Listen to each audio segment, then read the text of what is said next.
वर्तमान में जो पार्टी शासन कर रही है किसी भी राज्य में या देश में, उस पार्टी का जो नेता है सबसे योग्य, सबसे पढ़ा लिखा।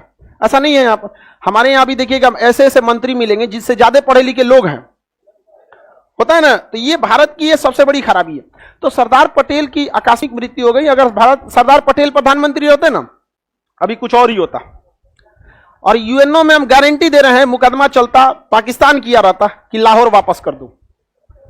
आज पीओके पे बात हो रही है ना, वो इंसान लाहौर तक घुस गया रहता वहां पे, समझ में गया, जिन्ना को घुटना टेकवा देता। लेकिन देखिए भारत के साथ प्रकृति भी खेल जाती है।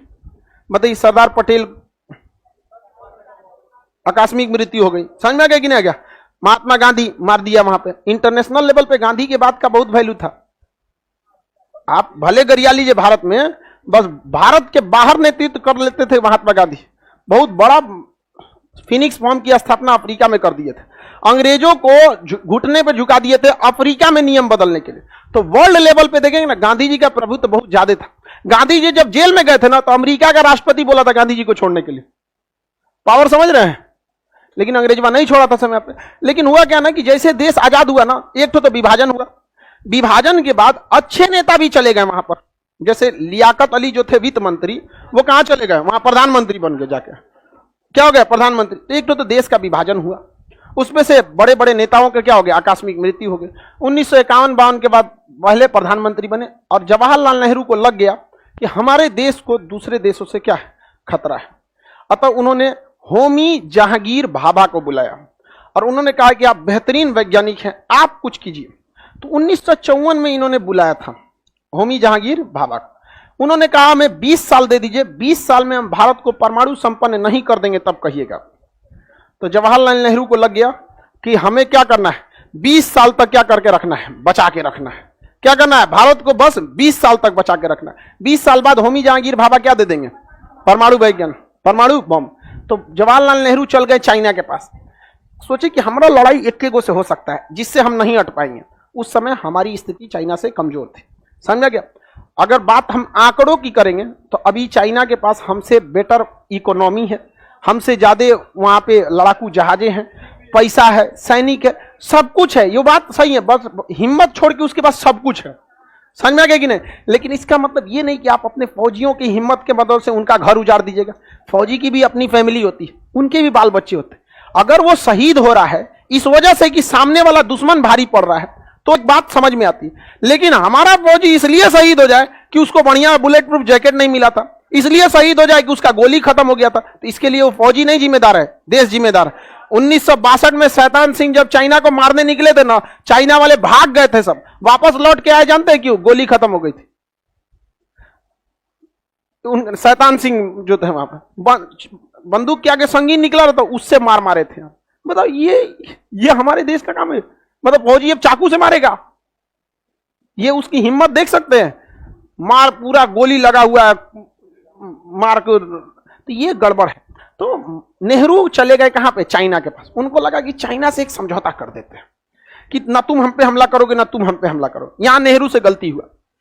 गलती ये हुआ कि भाभा ने क्या कहा था, 20 साल। ये पंचशील समझौता लेके गई किए 20 साल के लिए। कितना साल के लिए, 20 साल के। पंचशील समझौते में यह था कि दोनों देश एक दूसरे पे हमला नहीं करें। अच्छा समझौता था। और ये 20 साल के लिए क्यों किया गया था, 20 साल में दे देते। लेकिन चाइनवा का ना हम 6 साल पहले मान के देखेंगे, फिर बढ़ा देंगे। चाइनवा के मन में तो कुछ और था। 6 साल बाद 1960 में यह समझौता क्या हो गया, समाप्त हो गया। अब 62 में भारत पे क्या कर दिया, हमला। क्या कर दिया, हमला कर दिया। ये कितना साल मांगे थे, 20। इनकी ख्याति होमी जहांगीर भाभा की इतनी जबरदस्त थी, पूरा यूरोप दहल गया था कि ये इंसान भारत को सुपर पावर बना देगा। उस समय अमेरिका, ब्रिटेन, फ्रांस के पास जितने ताकत का परमाणु बम था ना, उससे कहीं ज्यादा पावरफुल होमी जहांगीर भाभा बना रहे थे। इन्हें सम्मान देने के लिए यूरोप वालों ने बुलाया था, आइए आप यूरोप में अपना भाषण दीजिएगा। और जहाज लड़वा दिया सब इनका माउंट ब्लांक पर्वत पर। और हमारे होमी जहांगीर भाभा का केवल हाथ आया था, पूरा शरीर खत्म हो गया था। डीएनए टेस्ट से पता चला था उन्हीं का हाथ है। अरे यार, क्या जरूरत है अपने वैज्ञानिक सबको इतना आलतू पालतू जगह पे। तुम आओ ना यहाँ मीटिंग पे, नहीं समझ में आया। और अगर जाना चाहिए मीटिंग पे तो ओकनियों के वैज्ञानिक सबके साथ में चलना चाहिए। चल तोरे राष्ट्रपति की जहाजिया में बैठ के चल, तो लड़ाओ अब। नहीं समझ में, इन सब पे कभी भरोसा नहीं। आप हमको देखते होंगे, एक चीज आपको धीरे धीरे तो एहसास होता होगा, हम यूरोप वालों और उस सब के फेवर में नहीं रहते, ये किसी को मरवा देते हैं सब। आज भारत पाकिस्तान की लड़ाई हम जितना लड़ ले, जितना गरिया दे जिन्ना को, अगर माउंट बेटन साइन नहीं किया रहता विभाजन हो जाता, अरे थोड़ा मारधार होता, दंगे फसाद होते, रहते तो यहीं पे ना। लाख गरिया लीजिए आप जिन्ना को, लाख गरिया लीजिए इसको, लेकिन सारा प्लानिंग लंदन से रची गई थी कि जिंदगी भर लड़ाएंगे और जिंदगी भर हथियार बेचेंगे। समझ में आएगी नहीं गया? और जिन्ना को यह बात जब पता चली तो ये सब जानबूझ के जिन्ना को मरवाए थे सब। जिन्ना को 28 दिन में टीबी पता चला, टीबी है, 35 दिन बाद मर गया। ये कौन टीबी है जी? इतना खतरनाक तो HIV नहीं होता है, 35 दिन में टीबी से मर गया। टीबी से आदमी 10-10 साल झेल के मरता है। ओके, पता चल रहा है कि टीबी है, मर गया। जिन्ना ओके, जब पता चला जिन्ना को कि जा हम गलती कर दिए हैं, तो सोचा कि बात करते हैं यहां पे। तो इंग्लैंड वाला देखे सर चोट्टा कहीं का बात करेगा, ये विभाजन रद्द कराएगा, मरवा दे इसमें, वहां पे मरवा दिया। यहाँ पर हमारा जो भी टुकड़ा हुआ ये सब किसने कराया है? सब अंग्रेजों ने। लेकिन क्या है ना कि हम लोग टुकड़े के बाद अंग्रेज इतना लड़ा दिए सब ना कि उसके ऊपर हम लोग नहीं सोच पाते। समझ रहे हैं कि नहीं? वरना हम तो म्यांमार से शुरू होकर कहां तक जाते थे? अफगानिस्तान तक। हम लोग का वहीं तक हइयो है यहाँ पर।